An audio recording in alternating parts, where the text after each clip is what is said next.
Today we're sitting with Gillian from Empower Her Studios, where we'll talk everything from money, being a mom, stereotypes in business, wife, all things that females are faced with when dealing in business. Yeah, that's a wrap. I'm not doing it. Good enough. Yeah, I'm not doing it. Yeah, keep that.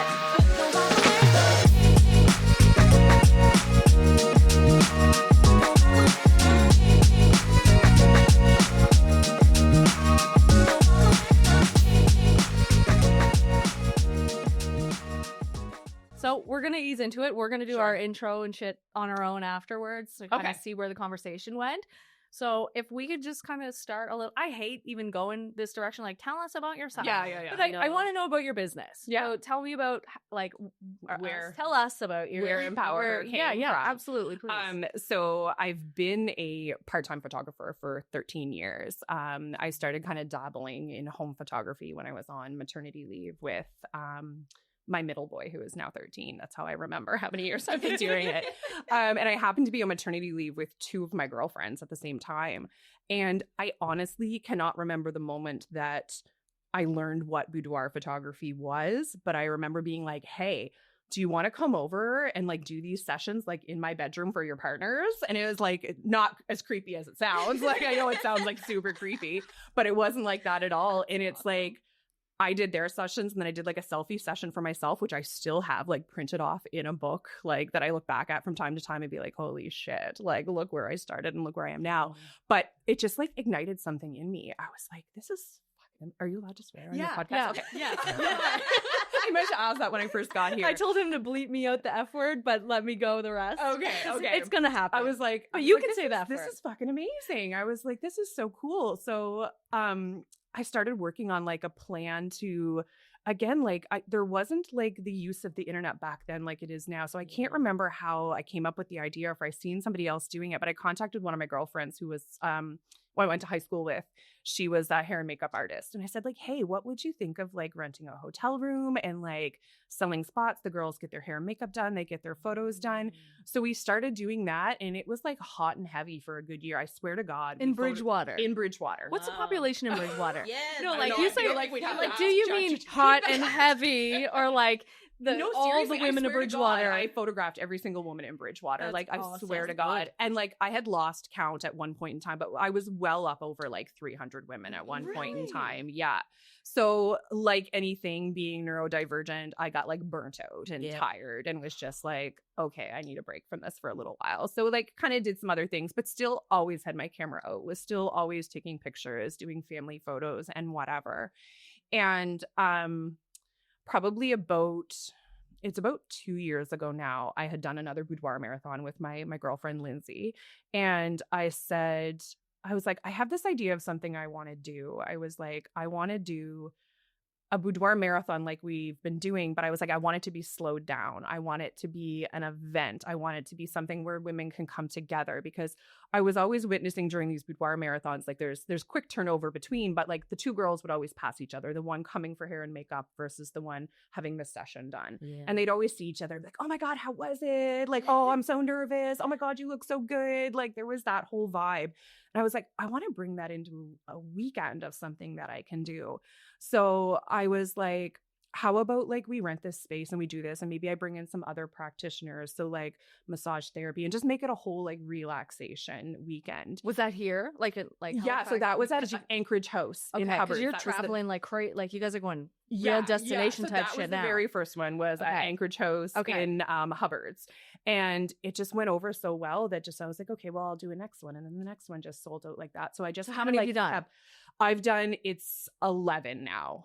11. Have you had one that you're like, oh, there's been lots of lessons. There has been lots I feel like I would be a lesson. I might not give that vibe, but I am not like a really girls social. We went to the Atlantic wedding show, Madison and I, this weekend, and both of us were squirming so bad.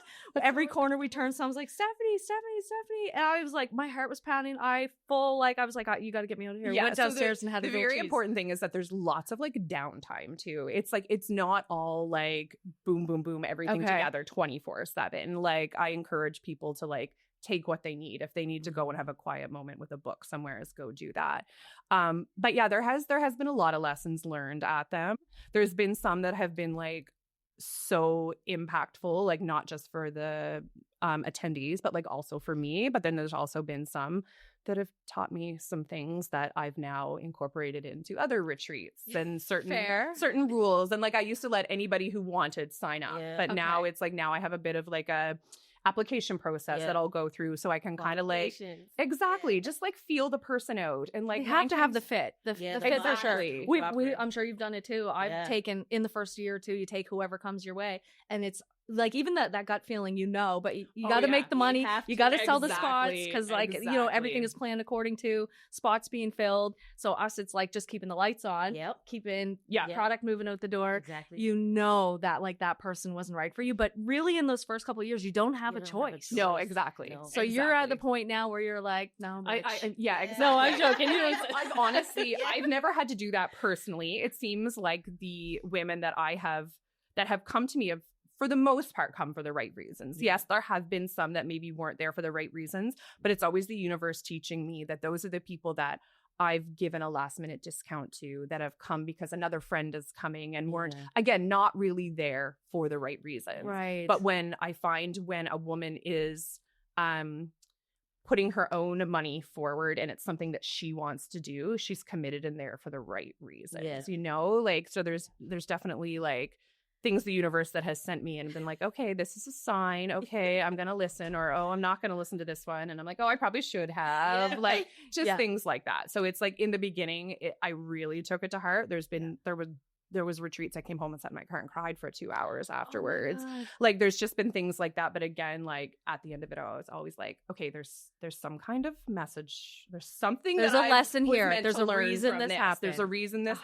happened. And again, just adjusting through all of that. That's fair. It's been challenging, but if I ask you a question that's off limits, like, because we didn't even discuss like boundaries, we have none. So we don't. Literally don't. Because like I'm an accountant, so obviously like I want to talk about money. Yeah. Is your business profitable? Like, is it? No, it's not. Oh my god. Thank you. If it's not, my husband will 100% agree with that. And I always say that is my biggest struggle when I have other people come to me and they're like, I need your advice on this, that, or the other thing. I was like, I'll give you advice all day long. I was like, but don't ever take any financial advice from me. I was like, I am not the person to be coming you to probably like care so much about the experience for the women that it comes out of your pocket. And so you're really doing this with heart. Yes, I'm like, yes, there's good profit, and my money maker are my private boudoir sessions, right? Sure. But I tend not to push those as much as I do the retreats, just because I know what impact that those retreats have. So for me, I will make a retreat happen and break even or even lose a little bit just in order to make it happen. You know what I mean? Yeah. But you also like, you have to look at like those events and those other things, like this podcast. Like I have zero intention of making any money, but it is a way to do something I love, talk about something I love, and then create content and bring awareness to maybe the message. Make connections. That's what I always say. I never know what kind of connection is going to come out of whatever I do. So it's like, I might not be making money off of this, but it's directly, like, but it could be creating the lead to the next dollar. Exactly. Yeah, so that makes sense. I was curious because I mean, like, aren't you going to Spain, or didn't you just go to Spain? Yeah, so I just got back from Costa Rica a couple weeks ago, headed to Spain in January, and then Bali in February. Okay. Yeah, so like I was like, if she's getting rich off of doing that, I'm doing this so wrong. You know what? There are plenty of photographers out there doing similar things to what I'm doing that I've talked with that are profiting like $30,000, $40,000, $50,000 from these retreats. And it's just, that's not comfortable for me. You know, I'm not comfortable with that. How many years in on the retreats are you? Coming up to 3. My first one was in 2023. So it's still like, because the boudoir photography versus a retreat is a completely separate, like, while they're complementary, it is very, very separate. So you figured out how to make the boudoir, model profitable. You do it. Like, it's a service-based business. Very hard not to be profitable. With the exception of however expensive your studio is.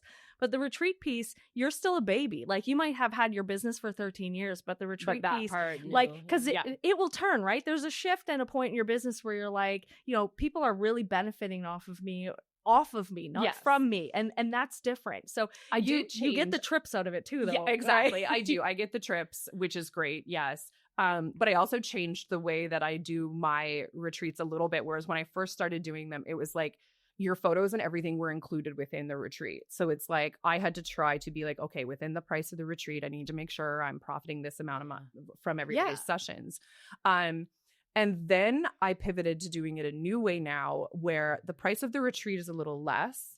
But within the contract, the women sign that on return from the retreat, I agree to purchase a photo package. That's good. Minimum value, X amount of dollars. Yep. But then there's different levels to that. Beautiful. So Yes. that way. And the first time I did it, it didn't really work out the greatest. Like there are still some people who are like, force I'm going to pay for them eventually, blah, blah, blah, blah. But like this last retreat that I did, I ended up having like 2 women come home and pay for the most expensive package that was possible. Like one of them has a sugar daddy that did it for her. And it was like, that's what everybody needs right there. He's like, you want all those pictures, babe? Here's the money. And it was like, great. So, but yeah, so it really all depends. But I feel like that might be a better way for me to do things, and then it keeps the cost of the upfront retreat down as well, right?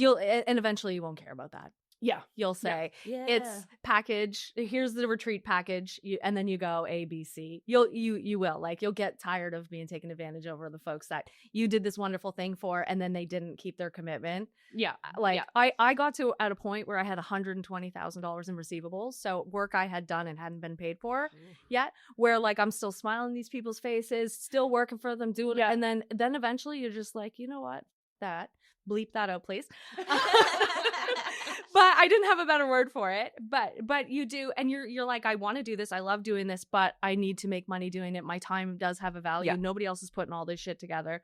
So you'll get there. I think 100% you're gonna make money on it. You have a really good product. Thank you. You do. Thank you. You do. I have not been, but I legit because I'm like scared of hanging out with all women. Fur coat out there, and I was like, the like creative in my head is like, oh, that fur coat, and like just position like See, I would do the boudoir, the retreat. Like I'd be intimidated about hanging out with all women. All women. Like, you know what? One thing I've found too is that I've had people come to the retreats solo, and I've had people come to the retreats maybe with a friend, or like I almost always seem to have a mother-daughter that come together, which is pretty incredible.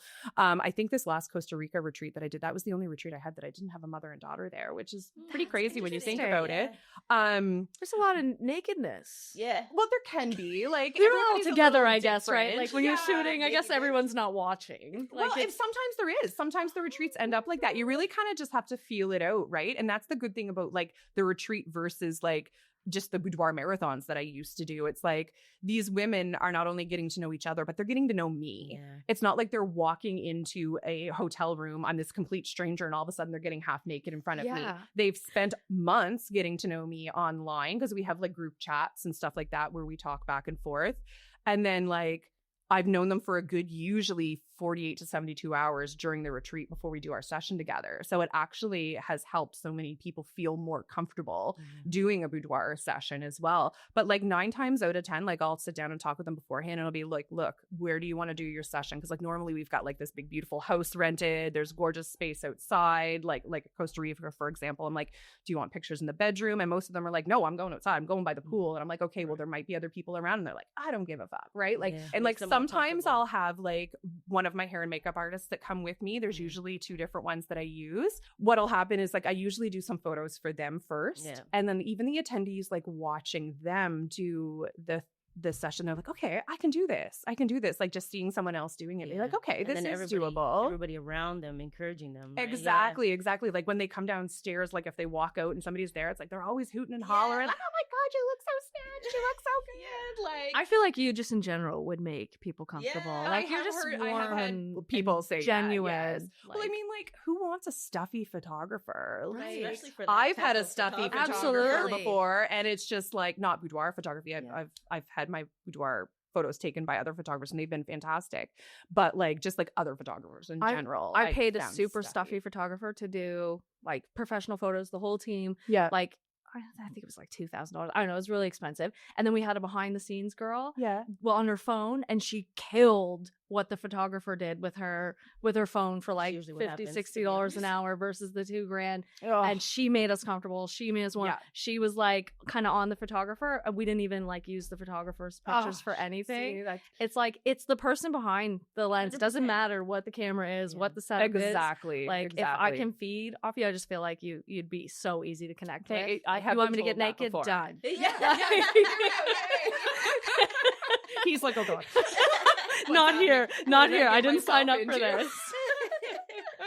No, I appreciate that because that is number one is making people comfortable. You're just right? You just tell you're passionate about it. I am extremely passionate about it. Yes. Can we shift gears a little bit? Yeah. Of course. So I want to talk a little bit. I feel like of all the guests that we have lined up for like this round, that like this is like you're gonna be the person that delivers on what I hope we have the same opinion, but it's okay. I don't mind debating either. Yeah.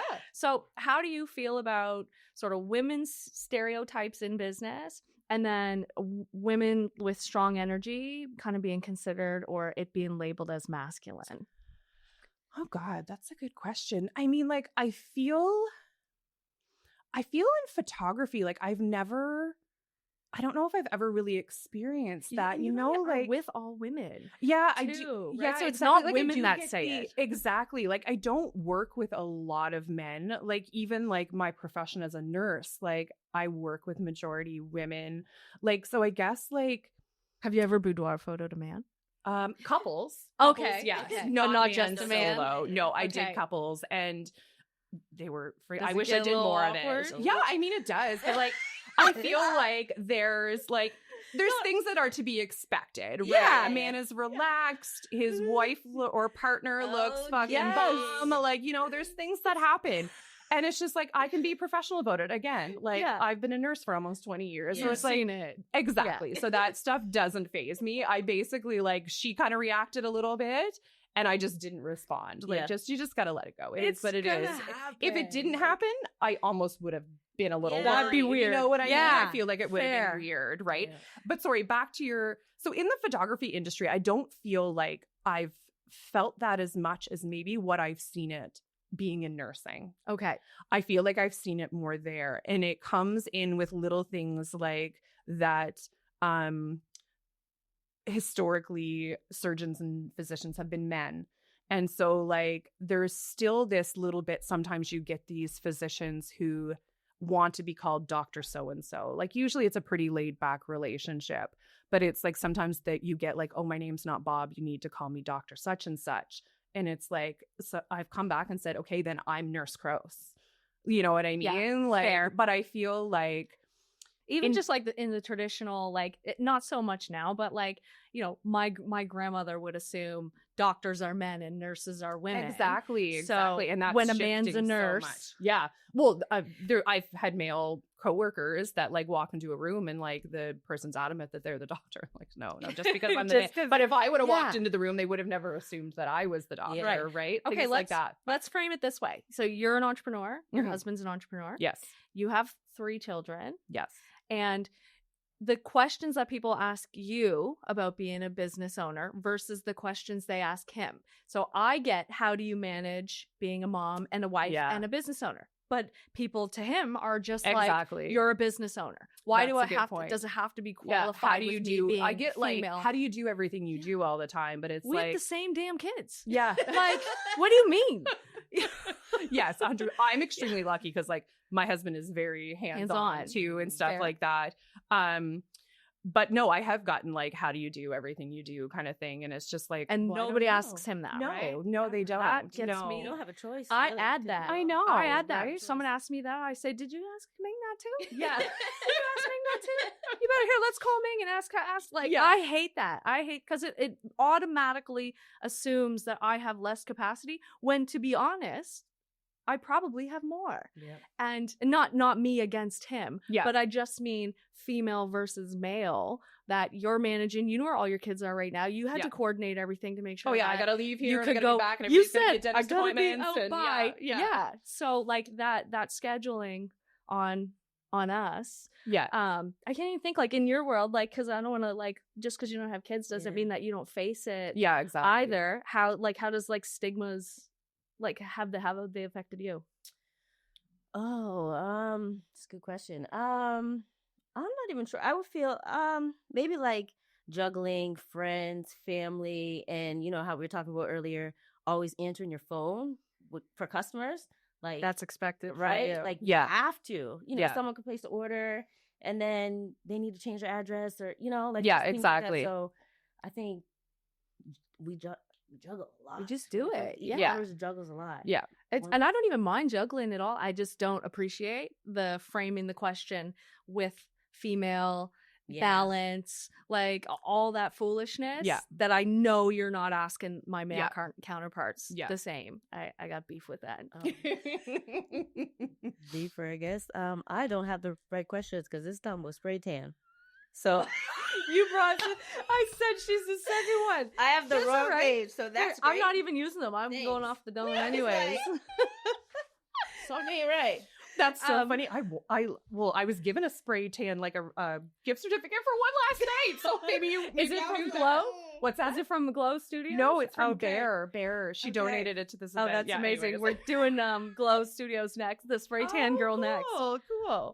Where are we at for time? I legit don't care that like we keep all this in. I'm not like trying to be polished and perfect we can clip in any way. Yeah. We're at 20 minutes? Awesome. Okay. Right. So do you want to like frame the next question? Okay. So we already know Stephanie's answer. But what woman do you admire most in business? Who's your like idol or who do you look up to? I feel like it's definitely other photographers that are doing what I'm doing, but maybe in a larger capacity that are maybe in like bigger cities and bigger towns. There's several that I follow that I will like go to for advice for certain things and they stuff hit you back? like they do for the most part. Awesome. Yeah. I've been able to slide into the DMs of a couple, but I had a recent experience on a retreat and I don't really want to call out what happened per se, but I went to this other photographer because I know she hosts retreats as well. And I know that she's a little bit more strict with things, I guess you'd say. And I kind of told her what happened. And she's like, girl, she's like, I've had that happen to me. She's like, just let it go. She's like, it's adding to the amazingness of your retreat. And even though it's not something that you kind of had planned for, and it might feel like your toes are being stepped on a little bit, she's like, just let it go. You know what I mean? And like this girl, she's like elite heat retreats is what she does. She's out of, she's out west. I want to say Kelowna area, maybe. Yeah. Anyways, she's just like, she's so badass. And like, she just like holds herself just like at such a high standard. And like, she has all of these like very like ambitious women that are coming to her retreats and stuff like that too. And I just feel like I was like, that's somebody you received it. Like, I was like, I really, and like, just other female photographers that are kind of doing the same thing as me. Like, that's kind of what I look up to as like something to strive towards. Love it. I love the let it go advice anyways. Like, I think that like so many people, like I'm 6 years in. I wouldn't say that like everyone's like Stephanie this, but I would say junior folks and where I teach do reach out and they're like, I'm at this stage of my business and they're looking for this like magic formula that took me from year 1 to year 6 and you did this and this. But I honestly give like just really high level general, like generic, let it go, take it easy, don't beat yourself up, learn from it and move on. Like it isn't the like you do this and this and you'll have $1 million or whatever that they're looking for. Because really business is like how much shit you can take and keep getting back up. So part of that is letting stuff go. And even sometimes that is so hard. On the drive home last night after we did our test run, it got heated in here. We just used our staff. Like, no, we knew we didn't want to embarrass ourselves in front of Alex too much. So we were like, okay, let's shut her down. But we got in the car and Jonah's like, Mom, you're like, one thing about like business advice, like that was one of the questions was something around like what he thinks one of my strengths and weaknesses are. And obviously we get in a huge fight over the weakness. Because I have none, obviously. But he said, I think you're so soft on handling the negative Google reviews. And I was like, do you know what? Like I'm bound by confidentiality. And B, that's that person's perspective. I have no interest in changing it or continuing to work with them. I take the lesson and I keep going. Yeah. But if I get on Google, it's like fighting in the comments on Instagram. Yeah. No, I had a recent thing like that just a couple days ago. And I was just like, my husband was like, why did you respond like that? Why didn't you do this? Why didn't you do that? I was like, I'm just being professional. I just want it to be done. Yeah. I was like, I don't want them to think that it's something that I'm not engaging in this shit. Yeah. I don't want to engage and it's not a fair fight. Like if you want to come, you take what you wrote on Google and come right here and say it to my face. Yeah. Then we can have a real conversation. Exactly. But you took it there to handcuff me, like so that I'm stuck and can't defend myself properly or fairly. Yeah. I'm not engaging. I'm not participating. And like Google reviews is just like an obvious, like it's like a sore spot. Like people know that they can just go there and trash you. And what really can you do? You like the it's in their favor. Like we are bound by confidentiality. Yeah. Even like my industry is very specifically bound by it. But you as business owners, it's implied too. Like it doesn't matter whether you're talking about their taxes or not. You can't. It's not a fair fight. So no. I've dealt with that on the nursing side of things too, where you see some kind of post of something that happened, and you're just like, I bet you were there, and you know the other side of the story, and you know why those things happen. But again, you just have to sit there and just be like, let it go. Yeah, exactly. Let it go. Honestly, keep going back. It is. He was like, why don't I make a fake account and address all of them? I was like, don't think I haven't thought of it. Like, are you crazy? That was on my list of things to do.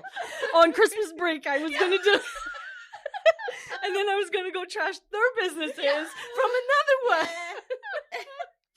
Oh my gosh. But you don't. You can't. No, exactly. Honestly, you have to let it go. Past it. You got to just keep it cool. It takes from what you're working on positively, right? Like, take your energy out, that's it. Right? And like, I'm not even about like how many hours in the day. I'm about how much energy I have to spend. Because there is a point in the day where you're like, okay, I just did 8 meetings in a row. You said doing this many podcasts, you're like, that's a lot of talking. That's a lot of talking. A lot of talking. And I was like, I know at the end of today, like we're doing 4 episodes and we'll have the, in between stuff. We're legit not going to want to think all night. Yep. So, that it's the same thing as how you spend your energy. I might stay up till midnight, but I promise you I'll be watching The Office Movers and doing nothing else, like completely mindless shit to wind down. So the last thing I'm going to do is spend the great energy that can convert to money on something that is just talking back and forth to somebody that doesn't deserve your time. Sometime I'm sure I will. Yeah, sometimes you're just in the right mood to address it. Come on, come here, Karen. Depends on where you are in your cycle. No, 100%. 100%. If I'm ovulating, I'm like, oh, it's fine. Are you like really that before my period? Like, let's go. Maybe I am a man. I don't know about this. Like, I don't really notice it until my period comes. I'm so in touch with my cycle now. I don't know if it's like perimenopause or what it is, but it's like I don't believe in that. No. Friggin' what? I am a man. No, you don't believe in perimenopause? Well, then I'm dying. Because I have it chalked up that I'm just perimenopausal for everything. So if that's not what it is, I'm dying. That is so funny. Yeah, like I'm just starting to feel like I'm just starting to in tune with your body. The other day, oh my gosh, I'm scrolling. My boyfriend's watching TV. I'm scrolling on TikTok, crying over this old man. Crying over this old man. His neighbor took him to go build his first Build-A-Bear. And it was the cutest little thing. And it got an old man there crying. He's like, "Oh, look at you, look at you." Yeah, period. Started after that. And then you're like, "Oh, I knew I wasn't weak anyways." So I'm crying over that. Yeah. Yes, exactly. Yeah, get it together. No, but honestly, like perfectly happy, like everything's great when I'm ovulating. But yeah, literally like the day or two before my period, I could kill someone. Ovulation? What? Yeah. What? No, legit. I have no clue. But it's not like I'm not like, okay, this day is I should feel like this or whatever. No. It's just like I'm you're noticing. That's why I felt like that 2 days ago. Yeah, it's never like to the day. Like, how do you feel about that, Alex? Leave me out. It's getting hot. Yeah. Oh god. That's freaking hilarious. All right, so we're kind of segueing into where I was hoping to go with the next question anyway, which really this whole thing has been about, but mindset. So obviously women in business, there is a bit of a different mindset than you had as an employee.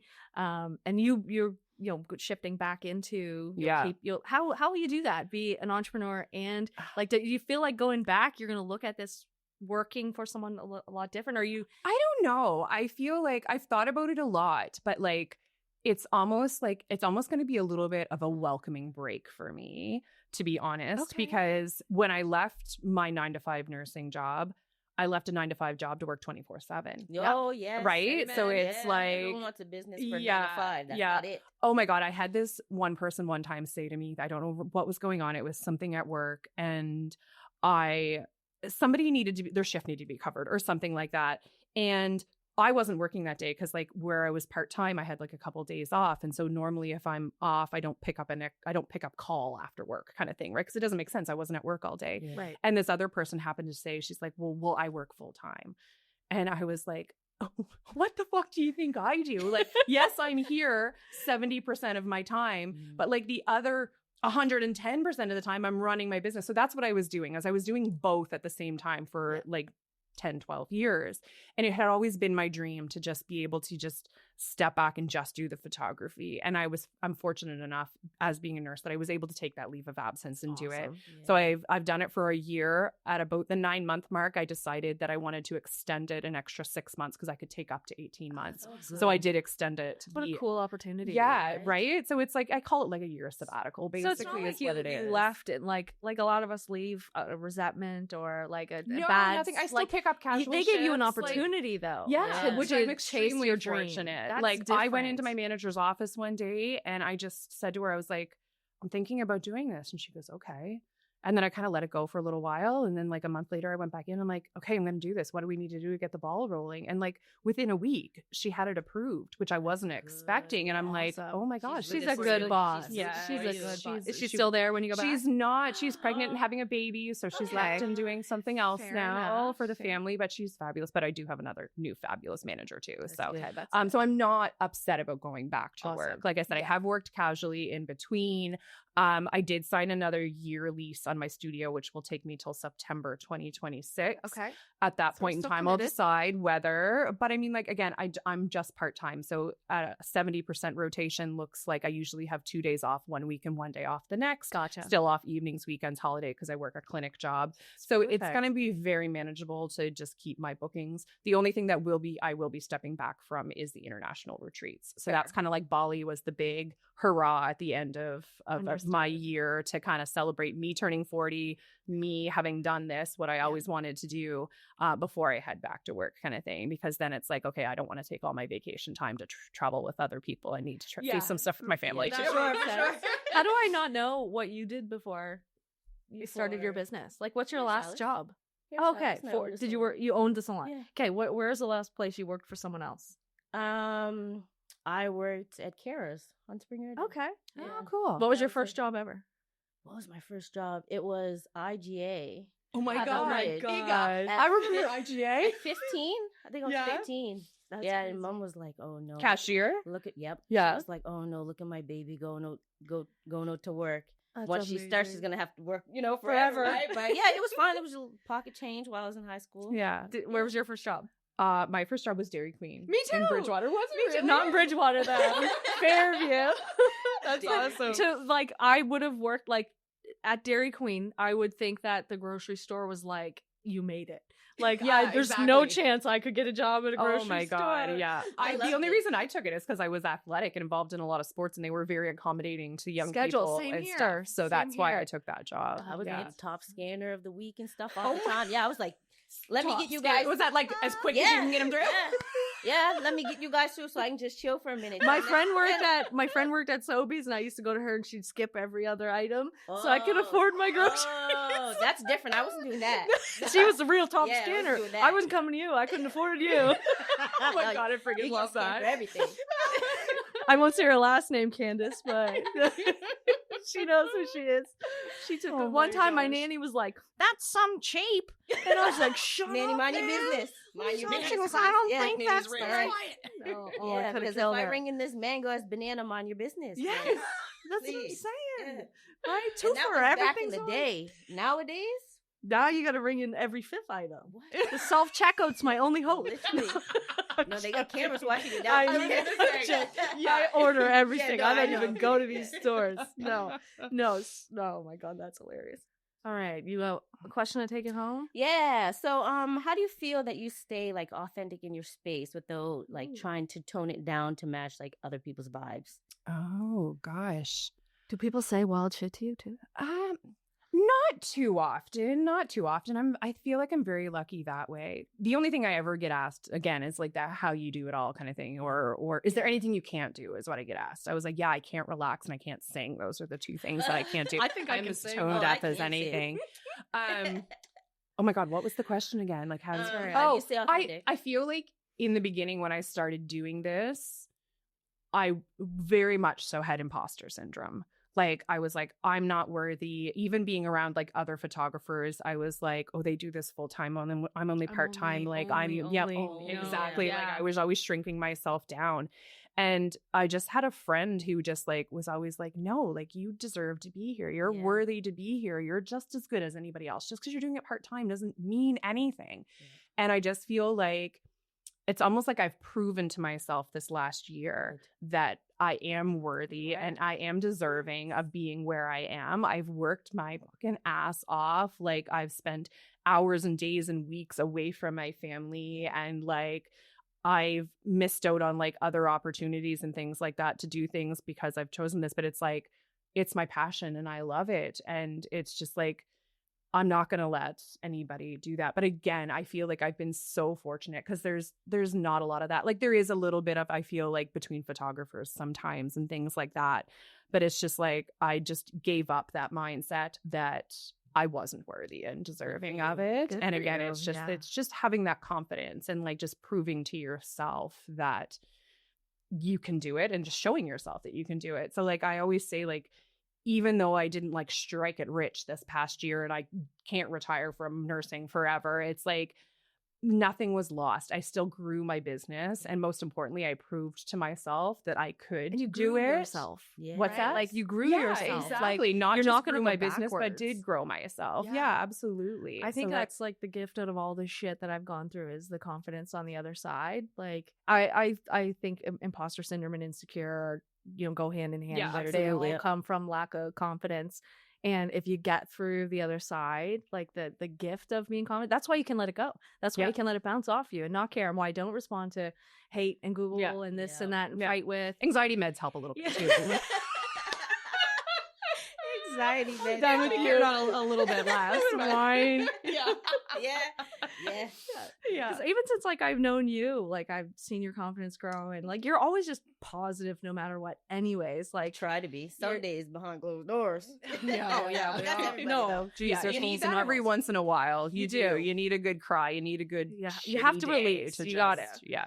But to keep going, but I personally believe confidence is like my number one asset. Good. Even my technical skill, the confidence is before that personally. So I'm really glad that's where you went, and I feel like that learning that too is the most important to me because my daughter is also seeing me be that confident and go these places and do these things. And like, I'm showing her that you don't need to necessarily go to university and get a degree. There's other options. Like if that's what you want to do, fine. But it's just like there are other things that you can do. And it's just like, like you can own your own business if you want to. Be your own manager. Like you can do all those things, right? So like for me, that's one of the biggest things that I've gotten out of this. How old's your daughter? She's 10. Same. I've just noticed that I can like really pick up on her watching me, and she's sort of like hitting me back with what she's seeing and like working a lot, money, accounting. I'm like, okay, I gotta adjust a little bit, but I don't want her to want to be me, but I definitely want her to pick up on some of the things for me that are important. That is just doing whatever the fuck you want, however you want to do it. You don't have to go to university, you don't have to go to college. You got to be something. You got to do something great. Like you really got to be moving forward and creating a life for yourself. But I don't care how that comes about. As long as it's not on a pole, right? Well, my four-leg point. We do live in Halifax. I don't know if you know about like the underground culture here. Down in Moncton? Yes. Oh, gracious. I love that you knew right away. Yeah, you know. Yeah. They're in Toronto now. They are in Toronto now. Oh my God, there was like an underground thing happening. No, it's like a thing. Like your friends work the weekend, nights and weekends or whatever in Moncton, now Toronto. Okay. Dancing. I have a few friends that did it. I mean, no judgment. Yeah. No, I still want it for my daughter. I'd do it if I had to. And a lot of 100%. them did it well.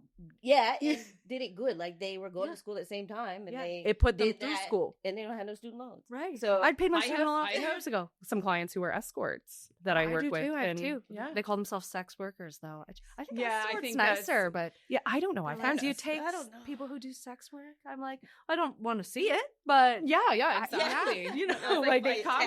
What do you mean? Love their pictures. They pay their bill. They're on their way. They're my best customers. I was like, okay, how do I get more of you? Is what I was like. I was like, pass me business cards. Like, are you guys friends? Do you have like conferences together? Like, how can I get more of you? Because they're the best clients ever. They're wonderful clients. Yep. They are like about their money and they appreciate your time. Yep. Then being respected, like you can really, really build a relationship with them. Absolutely. I have two. One of them, it makes $1 million. Yeah. She's impressive. And they understand your price is your price. Oh, they would never. Their price. Exactly. Right. They're laughing at my price. The biggest thing is like they've always booked like my biggest and highest packages, and there's never any questions about it. Yeah. Never. It's just like, this is what I want. And they know they're going to make good money. And they tip. Exactly. And they tip. Yeah. Yeah. Yes, they do. They tip. Yes, they do. Yeah. And they love what do you want me to do for that? Cash is king. Yeah, cash is king, boy. Yeah, it's amazing.